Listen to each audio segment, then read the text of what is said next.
but it was this game mostly your offense just really finding a groove? Yeah, the shot selection was much improved. We worked harder to get great shots instead of shooting into shot challenges, and moved the ball beautifully. And, after that first half of sort of frenetic turnovers, we settled down. We only had 3 turnovers in the second half. So great night offensively, competed defensively as well. We tied the game together really well, and it's a good night.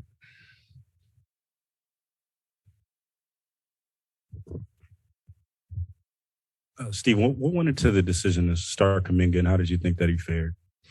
We wanted to replace Gary's athleticism around the rim. Memphis is a really athletic team, and it's tough to finish at the rim. You saw Gary do it, first game several times, and we knew JK could do the same. So, just wanted him to get the first crack. I thought he played well. We did not start out the game well, but I didn't think it was JK's fault. I didn't think he did anything wrong. He might have had a turnover in there, but we were just too frenetic to start the game. We had a bunch of turnovers, and they hit 3 threes, 3 long threes at the end of the shot clock, and got that early lead. And so slow start, but as I said, we settled down after that. Steve, is this the most mixing and matching and shuffling of guys that you've done in a playoff series in a while, in terms of starting lineup? I don't remember, frankly. We've had a lot of playoff games. We've probably had some times like this with injuries where Steph was out or someone was out and we had to do some of that. But we've got good players. We've got a lot of depth, so we feel like we have a lot of options, a lot of good options. They hit a bunch of threes early, but generally, it seemed like you held difficult shots. What did you like or not like just defensively tonight? I thought we competed better. I thought even though Ja had another huge night, I thought we made things tougher on him at the rim. He scored some buckets over some really good verticality plays, which we'll live with. But I thought we just made it tougher on them in general tonight overall defensively. Steve, we've been asking about Otto Porter, I guess, all postseason. But was there a moment this season when you realized or you just saw that he was a guy who fights to get the ball, who you're just maybe better put together when he's out there? Or did you know that when you guys signed him?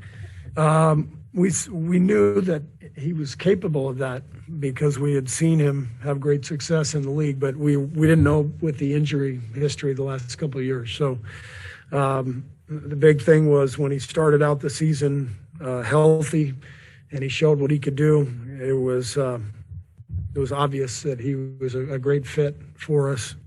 Whether he was making shots or not, he's a great player. He understands the game. He's a hell of a rebounder. He moves the ball.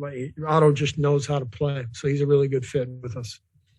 Steve, they were attacking Jordan last game. This game, he seemed to be bent on attacking. How critical has his penetration been for your offense? Yeah, fantastic. Jordan, just our ability to space the floor and get him going downhill, and what he's added to our team is so important. We're able to put Steph on the bench, and I would say for the series, we're probably winning the non-Steph minutes, which is a big deal for us because for a long time that's been an issue. But Jordan gives us another pick and roll player, another playmaker, another scorer, and that the top of the fourth quarter, they kept their starters out there. They figured they were going to make another run. If they were going to make one, they had to do it then. So they kept Ja on the floor. Steph goes out and Jordan scores 3 or 4 buckets in a row to keep them at bay. And that was a huge part of the game for us. Steve, Clay found some offensive rhythm this game. What did you see from him? I loved a couple of shot fakes that he made.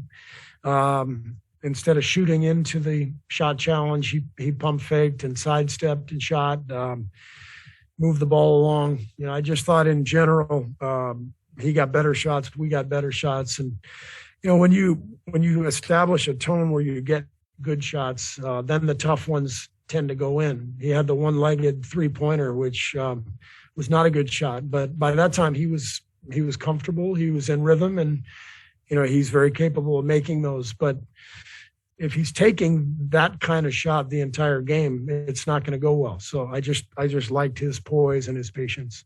Steve, we often talk about aggressive Wiggins. Tonight he had 5 fouls, which is, I guess, a glimpse of that. But there was a play late in the first half where he rips a rebound and goes coast to coast and, just barrels through and somebody gets the 3-point play. Is that a little bit of maybe a window into his approach of what he's trying to do this postseason? That was a big play. Just his aggressiveness and the 2-for-1 and the tone that it sets, somebody going to the rim and attacking like that for us. So Wiggs has been great. All postseason, really good in the Denver series, and he's been battling on the glass in this series, making some big plays. So he's having a great run. Steve, what did you see on that play where Ja got injured? Apparently, Taylor Jenkins just said post game that he looked at the play and it looked like Jordan had yanked him. I didn't even notice. I didn't notice the play. Steve, you had predicted that it would be loud tonight, and you're undefeated in this building so far in the postseason. And there was obviously some wonder about how it would be. Would it be like Oracle? Just what do you feel is the feeling in this place right now especially in the third quarter tonight? Yeah, I mean it's. I think the fans are excited that the playoffs are in this building for the first time. That our team is whole again after the last couple of years of kind of getting through the adversity, and everybody's enjoying the ride. So we got to enjoy it while it lasts. Another Porter question. Here's plus 30 tonight, and however much he's doing good stuff. Sometimes are you marveling at what that plus minus number is showing up for him? I think he was a plus 17 in game 2, if I'm not mistaken. It's not a coincidence. He just like I said, he understands how to play. He's in the right spot all the time. He's made a huge impact on our team. Steve, I know you're over here. You were talking about Clay earlier. How much of a barometer is he for your offense? It seems like the way he plays, the catch and shoot, when he's going well, it sort of typifies your offense. Yeah. Is that fair to say? And how much was that connected tonight, do you think? Yeah, I mean, when we're getting good shots, the chances of Clay, getting hot are much greater. And when he gets hot, our team takes on a different look. We just become much tougher to guard. And so I think it's all connected. If we can seek great shots, then Clay's much more likely to get hot. Steve, I know you don't have the complete personnel that you want to have with as far as health and everything, but with the personnel that you do have, is this as close to a peak performance as you could predict or expect from the guys that you have? It was a performance that I knew was in them. After watching the tape for the first couple games, Memphis is a really fast, athletic team. But on tape, we saw that if we were a little more patient and a little more poised, that we could get some good shots. And I think our players have adapted now to that speed and the type of defense we're facing, and they did a great job tonight of generating better looks. But it's 2-1, long way to go. We know that Memphis is a tough team, and they just got through a difficult series against Minnesota. We know what they're capable of, so we're going to have to continue to play well. Steve Draymond said yesterday he was going to, be his emotional self and whatever the highs and lows of the game. But he did keep his cool through some moments there. How you spoke about that earlier in the week, just everybody not letting this get under their skin, so to speak. What did you think of how he did it on both ends? Yeah, Draymond is, he's always kind of our heartbeat. I've called him that many times over the years, and he sets a tone. I thought, he did a great job leading the team. He talked to the team before the game at the walkthrough about, coming out ready to play. And, Draymond is Draymond. He impacts winning at an incredible level. And so he was great tonight, and this is what he does. Steve, obviously the Grizzlies didn't Grizzlies obviously didn't have Dylan Brooks. One, how did you guys feel the lack of Dylan Brooks in terms of just shots being available? And two, what do you expect in game 4 with him returning? You just play. You just go out and play. I mean, they've got guys who are capable. Melton was fantastic last game. Some huge block shots. So, we didn't really talk about any absences or anything like that. And what I'm expecting from next game is great effort and competitive desire from Memphis, because, as I said, we know what they're about, what kind of team they are, and so we got to be ready, because it's just 2-1. There's a long way to go. Steve, one more question about Otto. Obviously he's been key to you guys all season, but how does it become that much more important with guys like Andre and GP2 out?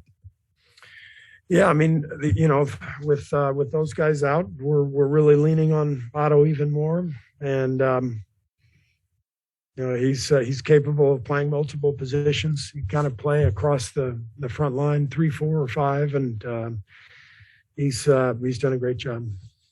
142 is the most you've ever scored in a playoff game. Does that surprise you? It is a lot of points. I'll bet the Nelly Warriors scored more than that in a playoff game. Nope. Most in franchise history? Yeah. I mean, I think I saw San Francisco Warriors in like 67, but. Wow.